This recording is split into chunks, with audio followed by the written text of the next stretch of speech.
हिला वाटतं हिने आम्हाला रिश्वत दिल्यावरती हिची सगळी कामं होती, पण हा असंच आता हिचं हमेशा ठरलेलं आहे भिक्कार स्वतःने आलं ना माझ्या सगळ्या गोष्टी युज करायच्या. मग त्याच्यामध्ये थोबाडाला लावायचं फेस मास्क असो नाही तर झिपऱ्याला लावायचं हेअरबँड असो. आमच्या टोळीतल्या एकाचा बर्थडे आज, सो आम्ही तिकडेच निघलो सेलिब्रेशन साठी. तिकडे जायच्या आधी ना आम्ही गेलो चपलाच्या दुकानात, कारण आमच्या छटाकभर डोक्यामध्ये ना त्याला गिफ्ट द्यायला दुसरंच काही सुचतच नाही, म्हणून आम्ही गेलो आता चपला घ्यायला. तिथून आम्ही घेतलाय स्नीकर आणि लोफर, कारण तोच एक लोफर आहे मोठा.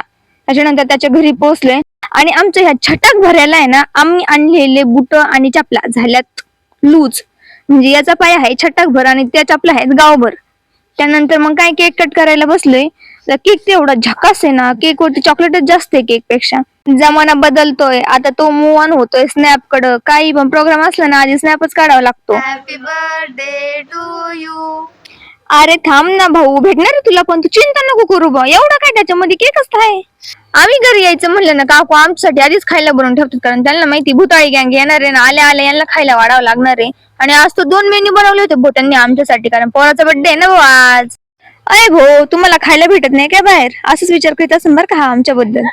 आता ह्या 1.5 फुटाला आहे ना आम्ही आणलेल्या चपल्या झाल्यात मोठ्या, मग थोबाड घेऊन त्याच दुकानात चाललोय पुन्हा त्या चपल्या एक्सचेंज करायला. आता खिशात भले एक कवडी नसन, पण थाट इतके बॅलिस्टो सारखे करायचे नका बस.